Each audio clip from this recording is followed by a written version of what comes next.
кезектеги чыгарылыш миллионер кишинин окуясы. Бир шейх айтат: динди бекем карманган такыба досум бар. Ал оорулуу адамдарга дем салып жүрөт. Дем салып жүргөн кезде бир окуяга туш болгонун мага айтып берди. Анда досум айтат: бир күнү үйдө олтурсам, телефонум чыңгырап калды.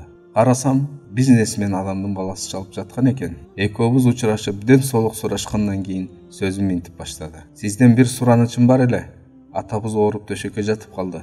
Эгер убактыңыз болсо, үйгө келип атама дем салып берип коюңузду суранам деди. Анын айтканына макул болдум да, жазып берген дарегине барсам, дарбазасы асман тиреген, үйүнүн өтө кымбат экенин жана канчалык деңгээлде кооз экенин үйүнүн дарбазасы эле айтып турат.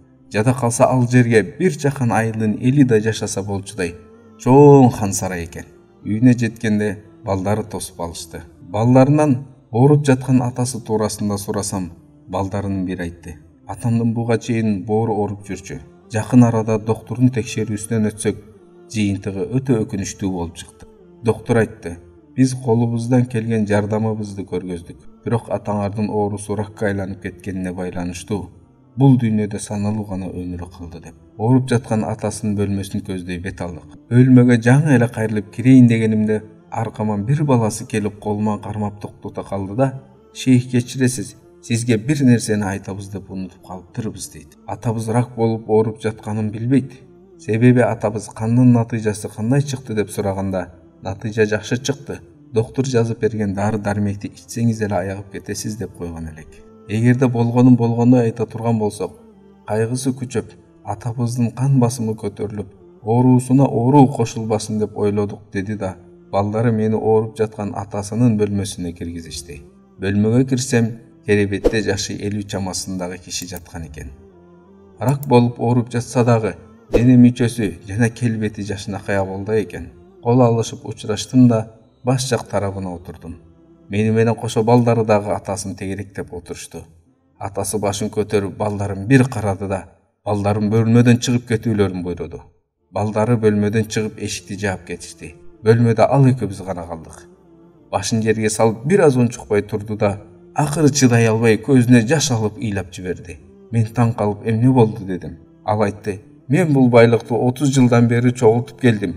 Ушул байлыктын аркасынан жүрүп намаз окубадым, же Куран окубадым, же шарият илимин окубадым. Кээ бир адамдар мага насаат кылып айтышчу эле: о баланча, дүйнө деп эле жүрө бербей, акыретиңе да дайындык көрбөйсүңбү?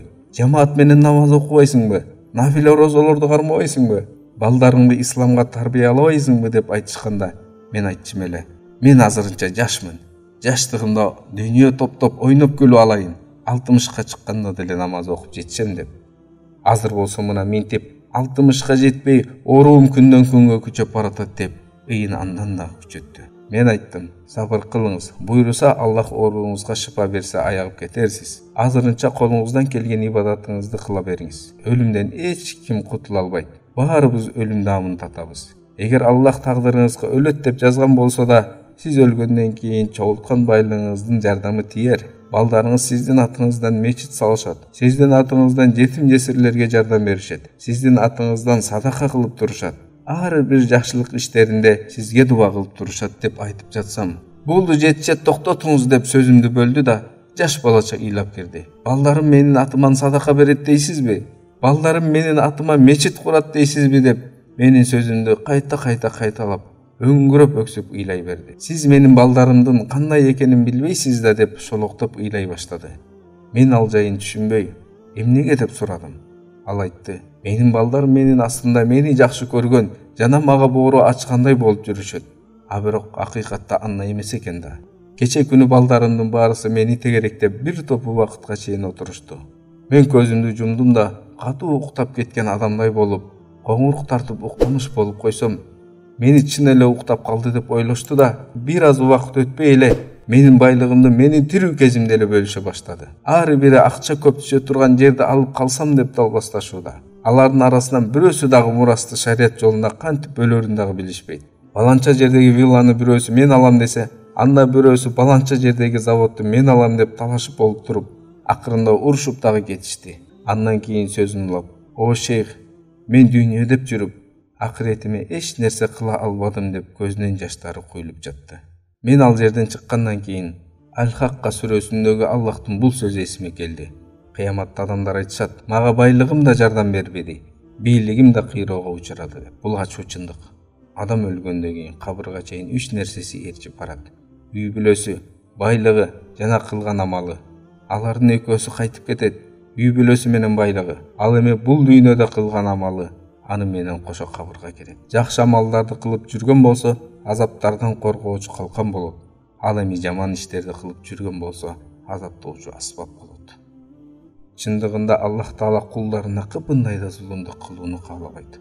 Аллах Таала Куранда айтты: "Ким туура жолго түшсө, өзүнүн пайдасы үчүн болот. А кимди ким адашса, өзү гана зыянга учурайт. Эч ким бирөөнүн күнөөсүн көтөрбөйт. Биз пайгамбар жибермейинче эч кимди азапка салбайбыз."